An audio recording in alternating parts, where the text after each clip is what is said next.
सुभाषपा नेता ओम प्रकाश राजभर वाराणसी पहुंचे हैं। अपने एक कार्यकर्ता के घर पे निधन के बाद शोक जताने पहुंचे। क्या हुआ था?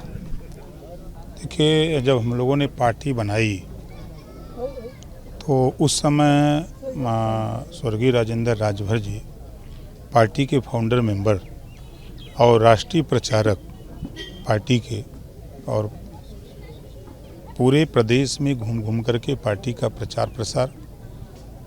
जब हमने राजेंद्र जी को एहसास कराया कि महाराजा सुहेलदेव जी कौन थे, उनके कृतित्व व्यक्तित्व को बताया, तो फिर उसी दिन से इन्होंने प्रण ठान लिया कि हम इस कारवां को, इस मिशन को आगे बढ़ाएंगे।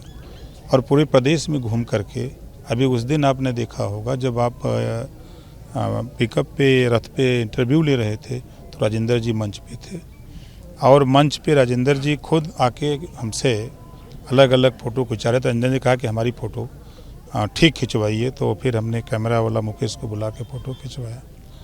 और विधि का विधान है, और आज हम लोगों के बीच में नहीं है, तो उनकी शोक सभा के लिए हम लोग उनके यहाँ आए हुए हैं, और ईश्वर से यही प्रार्थना करते हैं कि उनको शांति दें, उनको परिवार को दुख सहने की क्षमता मिले। और इस मुसीबत की घड़ी में पूरी पार्टी, हम सब लोग उनके साथ। सपा मुखिया की भी तबीयत ठीक नहीं है। देखिए, हम ईश्वर से प्रार्थना करें कि जल्दी ठीक हों, क्योंकि देश में एक बड़े नेता के रूप में जाने जाते हैं, और एक जो देश में एक पद है रक्षा मंत्री का, उस पद को उन्होंने भी सुशोभित किया। 3 बार उत्तर प्रदेश के मुख्यमंत्री रहे हैं, और हमेशा उनकी सोच थी कि जो गरीब, कमज़ोर, पिछड़े, दलित हैं, वंचित लोग हैं, उनको आगे बढ़ाने की कवायद रही है। ऐसे नेता की देश में ज़रूरत है, कि ऐसे नेता को हम लोगों के बीच में रहना चाहिए। ईश्वर से मैं और हमारी पार्टी पूरी प्रार्थना करते हैं ईश्वर से कि जल्दी ठीक हो। नेताजी, समाजवादी पार्टी के एक सांसद हैं एसटी हसन, आप उनको जानते हैं? बयानबाज हैं कुछ। देखिए, अब हम उनके विषय में क्या कहें। जब सत्ता में रहते हैं तो अपने समाज के विषय में नहीं सोचते, वो लोग हमेशा दूसरों के विषय में सोचते हैं। उनके विषय में क्या कहना है। जब व्यक्ति खुद अगर वो अल्लाह को मानते हैं, तो अपने परवरदिगार को मानते हैं, तो उनको ये सोचना चाहिए कि खुदा उसी की मदद करता है जो खुद अपनी मदद के लिए तैयार होता है। गरबा में मुस्लिमों को जाने को लेकर वो बयान दे रहे हैं।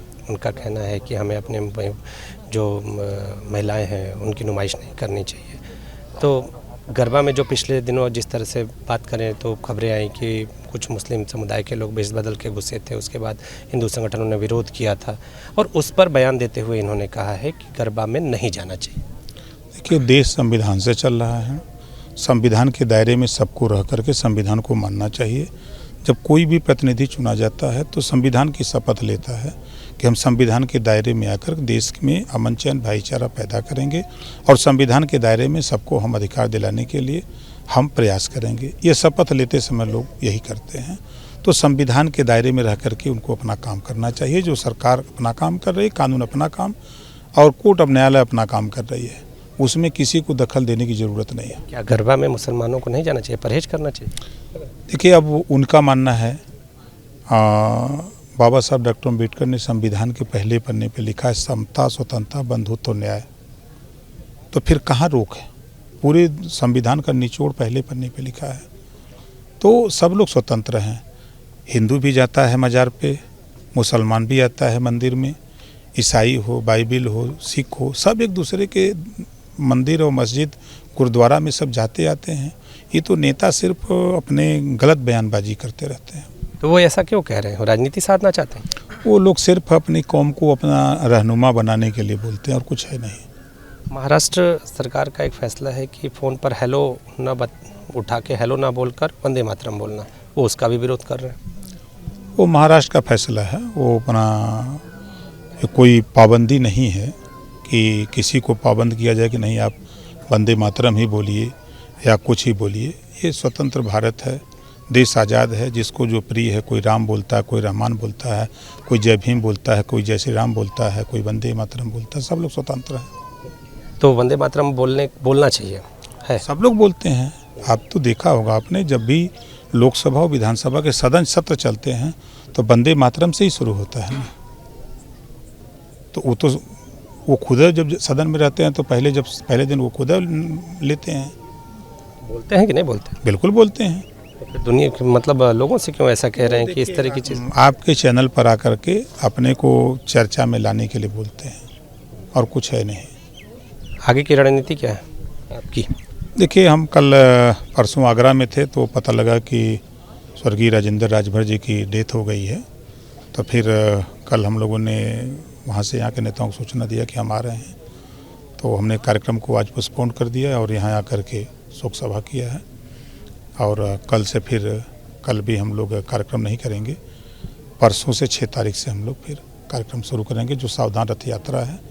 परसों फिर देवरिया, 7 को कुशीनगर, 8 को मैनपुरी, 9 को मिर्ज़ापुर, 10 को फिरोजाबाद, 11 को जौनपुर, 12 को गोरखपुर, 13 को महाराजगंज।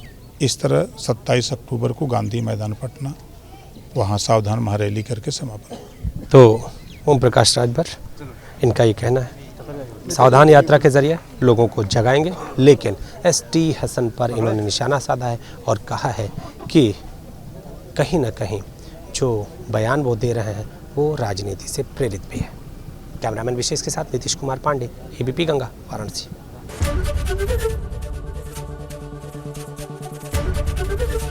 ABP गंगा, खबर आपकी, जुबान आपकी।